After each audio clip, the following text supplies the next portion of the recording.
Welcome to the Empower Her podcast. I'm Deanna, an ex-corporate manager turned certified coach, empowering you to create the life of your dreams. My goal is to guide you and support you in understanding what you really want in life, what steps to take to get there, and learn to actually enjoy the ride. Whether you are climbing the corporate ladder, a stay-at-home parent, or an entrepreneur, I coach you on how to believe you are worthy of a balanced, happy, and energetically positive life in work and at home. My goal in this podcast is to help you recognize patterns, implement change, and use your energy for positivity within yourself and your own life. I believe you don't have to suffer in this lifetime. You can create a life on your terms based on what you want, regardless of what that looks like. It is about reframing your beliefs, letting go of negative thoughts, and looking at your life as a set of opportunities there for you. I'm so excited to get started.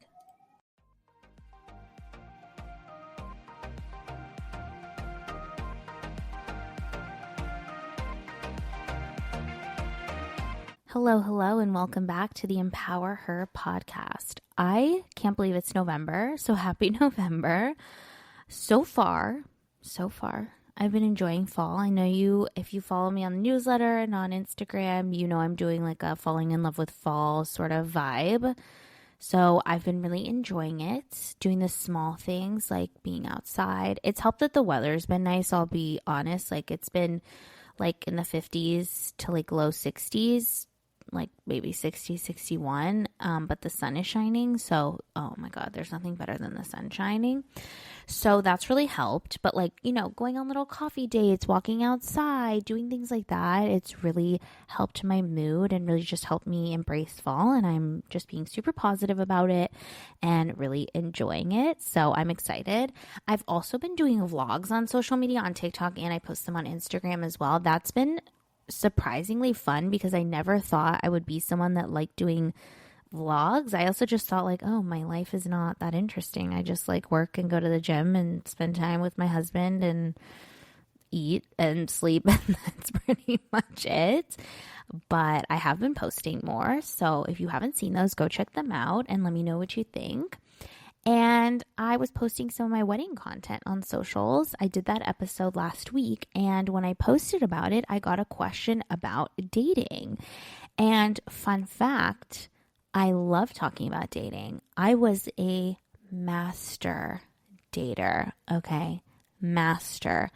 When I was single, I had in my 20s, I had a 6-month period. Well, I had a period like from 19 to 21, but I don't really count that because I was living in California and like I wasn't legal. So, and it just wasn't the vibe with the dating. So I count my singleness when I was 25, I had a 6-month single period. And let me tell you, I made the most of it.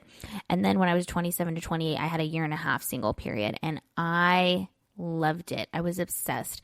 I used to have a blog with my mom that we did, and I would talk a lot about dating content. So I absolutely love this, but I want to talk about specifically dating tips for when you're neurodivergent, because when you're neurodivergent, dating can be tough, right? There's a few reasons for this. There's different ways of communicating, right? Like if you're neurodivergent, maybe you communicate and understand communication in a different way. There's social norms and expectations. Like there are so many social norms when it comes to dating, so many expectations, so many nuances, so many unwritten rules. And for someone who's neurodivergent brains don't always understand or see those nuances, so it can be a little bit tough. There's also executive dysfunction, which is typical for someone who's neurodivergent. That's when you have difficulty organizing or planning. So when you're dating, you could seem maybe unreliable or uninterested in the person, so that can affect your dating. Dating also often requires structure and predictability, right? So, and when you're dating, like that can be hard. Like if you're not getting the structure and predictability that you want, especially as neurodivergent people who thrive off of structure and predictability, when you're dating, especially nowadays with like the ghosting and the last minute plans and people not wanting to commit, like it is hard out there, y'all. It is hard out there. So that can be tough.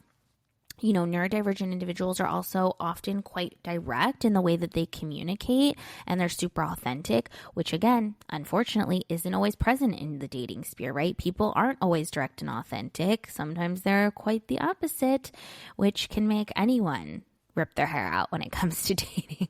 There's nothing more that I hate with dating than when people aren't direct, okay? And I'm sure that goes for everyone, not just if you're neurodivergent. So there are a lot of differences. There can be a lot of challenges when you're neurodivergent and you're dating. But as someone who loved dating, I've tried dating many different ways. I've been on the apps. I've met people in person. I've dated in the United States. I've dated in Europe, dated in different languages. Like, I have done it all, okay? I want to talk about some tips that I came up with. I actually have 8 tips that I want to talk about today when it comes to dating as a neurodivergent individual and making the most of it. So let's get into some of my tips. The first one is having clear and upfront communication. So you do not, and I always say this, whether it's a workplace, whether it's with a partner, with friends, like, you do not need to disclose if you're neurodivergent. However, if you feel comfortable doing so, you can, because you're basically setting the expectation for that person of like, hey, I'm neurodivergent. This is what this means. This is what you can expect from me. So you can, but you can also lay out your expectations without saying you're neurodivergent. And I would recommend this again, even if you're neurotypical, is lay out your expectations for the date, what you will and won't do in terms of intimacy, what you will and won't do in terms of a date, right? Like, when I was dating, I'm not joking, I would tell, I date guys, and I would say to guys like, hey, it was our 4th date or whatever, and I would go over to his house and like, I will come over, but I'm not having sex with you. Like, I would literally say that to them. I'm like, this is what's happening, this is what's not happening, or I will not be sleeping over, or, we can do this thing instead of this thing. Like, I would always be very, very specific about what's happening.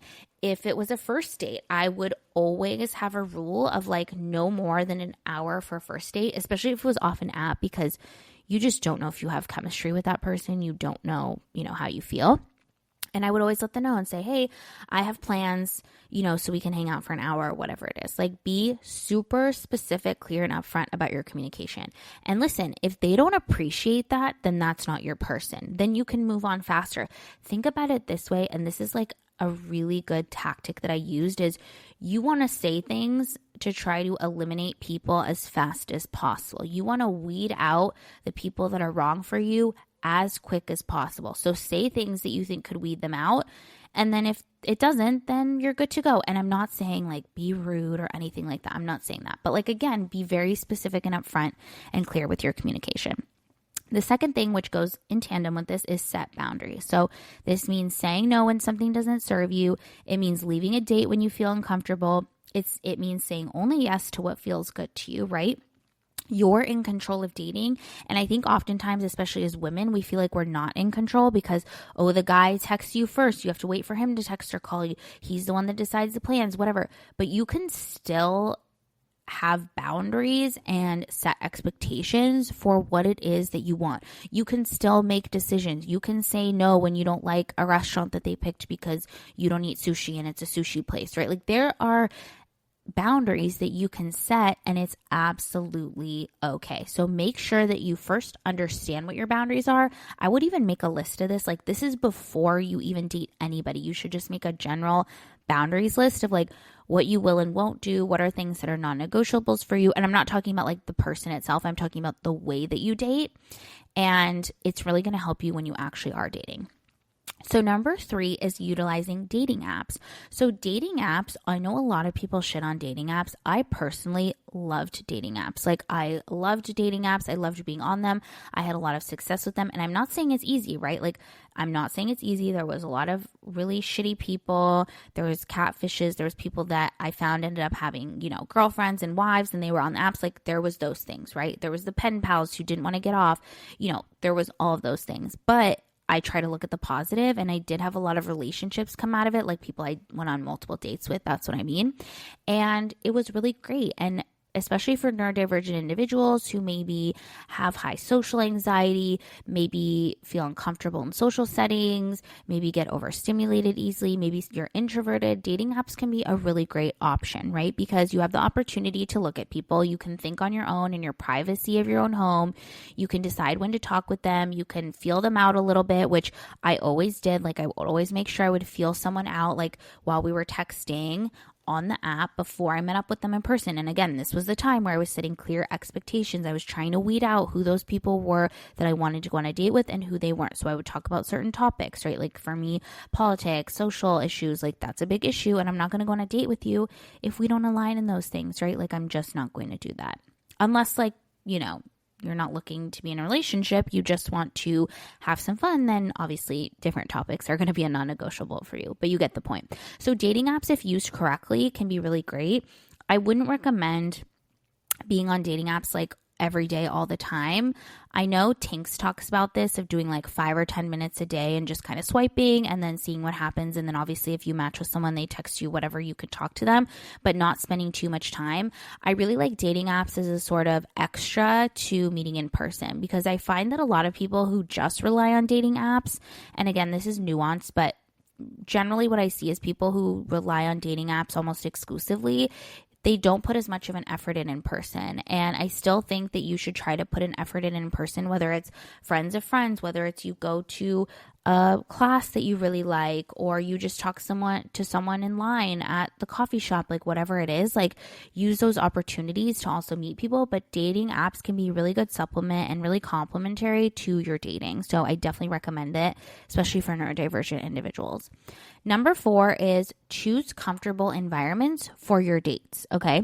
So you should decide what feels comfortable. If for you do not want to, let's say, sit at a dinner on your first date, then don't do it, right? Don't do it.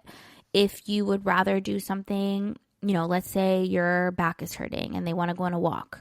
No, that's not going to be comfortable for you, right? Then you want somewhere where you can sit, where you can feel comfy.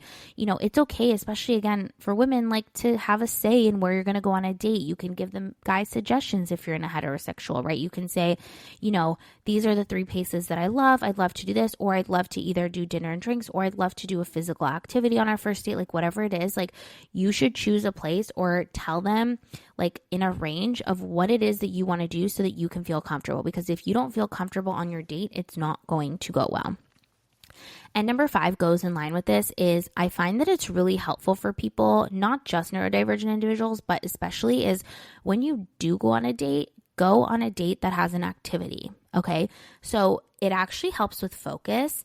And studies show that especially when you're talking about like a more heavy topic, but I think this is relevant if you're getting to know someone, is it's easier to do it when you're doing an activity rather than talking face to face with someone. So a couple of examples are bowling is a good date, going on a walk of some kind, ice skating can be fun, playing a pool.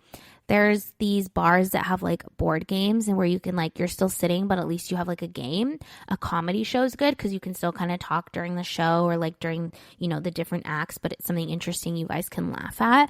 So these are some ideas, but mini golf is another good one that just came to mind. Like there's a lot of really good activities that you can do that will allow your hands and your mind to kind of be busy, but you'll still be able to have that conversation and get to know someone. I did many of these on dates. Pool was a good one. Mini golfing I love because like it's not super like, high intensity. You're just kind of like putting, but it's also kind of fun and like you can be competitive. You can see how the other person is. You can kind of like shit talk, which is fun, especially when you're like flirty about it on a date, and you still have the opportunity to really, talk to that person and get to know them as well. So I love these activities and I love doing that. I'm also not very much like a let's go to dinner, especially like the first few dates. Like I want to do something fun. Like that's always helpful. And it makes it less nerve-wracking as well. Speaking of nerve-wracking, number 6, nervous system regulation. Nervous system regulation is going to help you in every single thing that you do in life, okay? I need you to have a tool ready. Dating can be very, very tough, anxiety-inducing. It can cause stress. I need you to have a nervous system regulation tool ready to go so that before your date, even during your date if you're anxious, after your date, you can quickly regulate your nervous system. Now, thinking of like a tool like orienting is easy because you just look around and see what's there. You could do a breathing exercise. You can do that pretty much anywhere.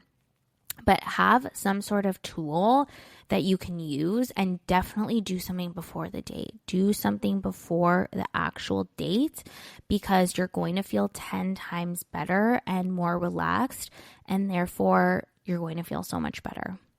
My number 7 tip is time. I did kind of touch on this, but I just truly believe that like for a first date, you should not be meeting someone for more than 60 minutes. Like unless you know them and are friends with them, and you know, this is someone that you feel comfortable with, like no more than 60 minutes. You don't know this person. First of all, you don't know them, so you don't know if you're going to have chemistry.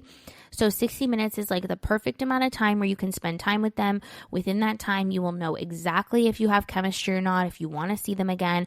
But even if you do have chemistry, and even if the date goes really well, let's say, it'll just leave you both wanting more. So I just really recommend 60 minutes on a first date. Have a heart out. Like I would always do that, where I would say, yeah, I can meet you from 7 to 8, and then afterwards I'm meeting a girlfriend or whatever. Even if you don't have anything, like just say you do. It's not a big deal. And then second date, no more than like an hour and a half to 2 hours. Again, but like assuming the first date went well, it feels good.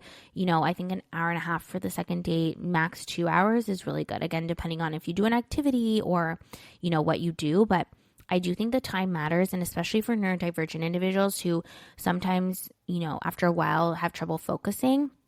This can be really helpful to make sure that you are on your A game the whole time, that you feel good, and that you don't feel overstimulated or overwhelmed if you're on like a 3 or 4 hour date, especially with someone that's draining you, right? Like you really need to understand if the person is going to drain your energy or not from the very beginning. And then number 8 is be patient with yourself, okay? As a neurodivergent individual, take the mask off. I'm giving you permission when you date to take the mask off. You do not have to do things the way other people do things. Don't let anyone pressure you into something you don't want to do. Set those boundaries. Say no. Be patient with yourself. It's okay if you do things differently than how you see other people doing them. It doesn't matter.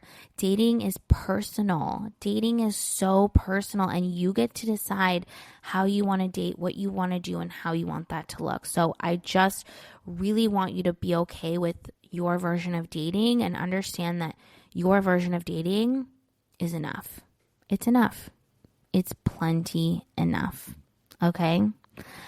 I hope you enjoyed this episode. A little different topic, but I love talking about dating. So if you have any other dating topics you want me to talk about, please let me know on Instagram. I would love to hear from you. And of course, any other topics for the pod. I'm always sourcing it from y'all. You give me such good ideas.